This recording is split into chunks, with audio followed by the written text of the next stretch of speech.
Let's come into the market, where a new book entitled Financing Firm Growth, recently published by the World Bank, was examined in details by economists, policy analysts, investment market professionals, and others at a forum organized by the Peterson Institute of International Economics just a few days ago.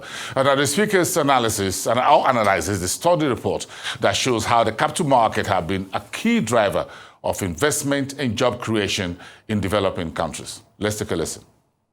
Financing firm growth.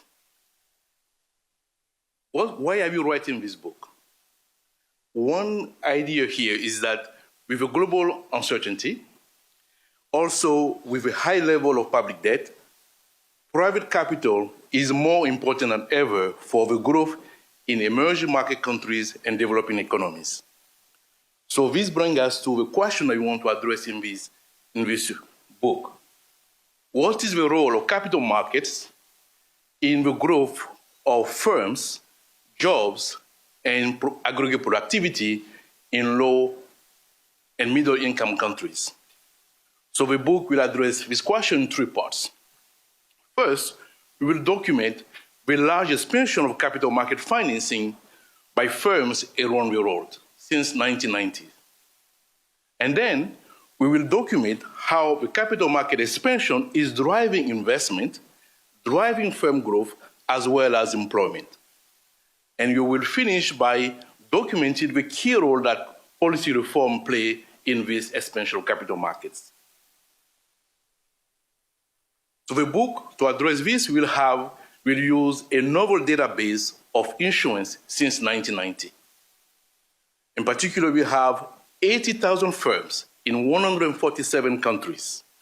And we will focus on the 20,000 firms located in 106 low and middle income countries. And here we will exclude China. China is in the book, but because of its size, we present it separately. So the data we use come from LSEG. LSEG is a London Stock Exchange Group. The debt and equity issuance will come from Securities Data Company Platinum. And for the firm balance sheet, we will also have a roll scope that will give the size of the firms. For the country income group, we will use the 1990 World Bank income group classification. And we start in 1990 because of our time period started in 1990. Now, the measure of expansion that we have, it is for the market activity is going to be cumulative net capital issuance, which is basically the sum of equity issuance and bond issuance since the beginning of the period here, since 1990, minus the bond as mature. So what do we find? What we find is that capital market financing for firms in low and middle income countries has grown significantly. In fact, by 2022, it has grown by 4 trillion. And the majority of this growth come after 2000.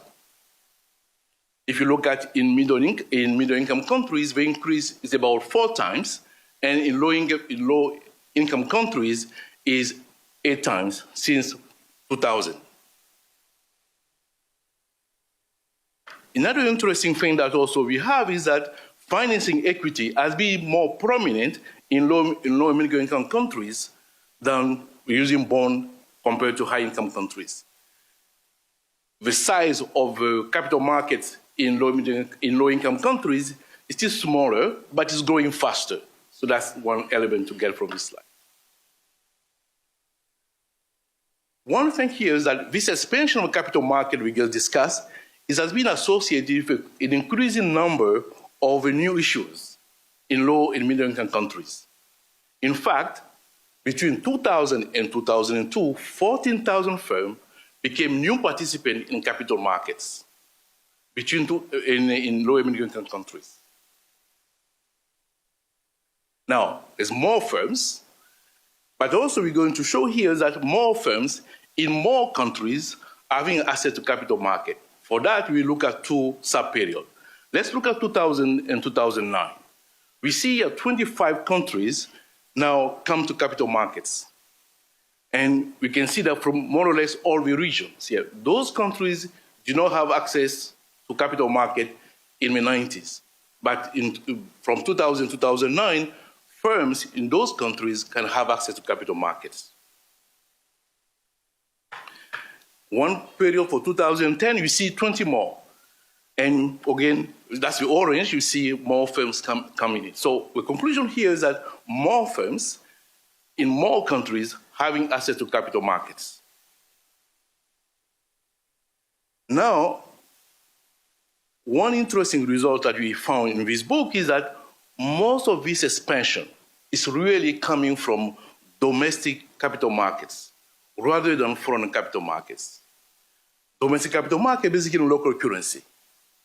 So we see here is that over time, the share of domestic issuance has been increasing.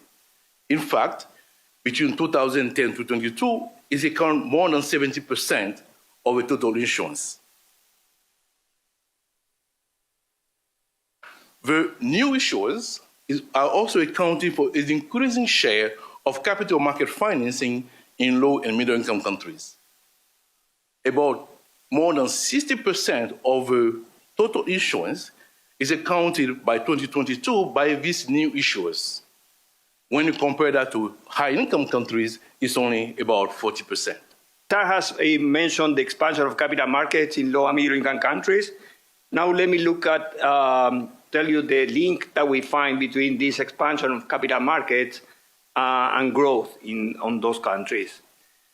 So the answer to this question is not obvious, because capital markets can be used, first using capital markets can be linked to growth in the sense that firms using those proceeds, they can invest and expand. But also firms can use capital markets to repay expensive loans that they have from, let's say, banks, change the leverage ratios, increase the cash holdings, etc. So firms can use capital market financing for what we call non-productive uses. And ex ante, we don't know how firms are using them. So what we do in the book, we link this capital market issuance activity with the performance of firms over time. So we look at each time firms are issuing, how they are reacting.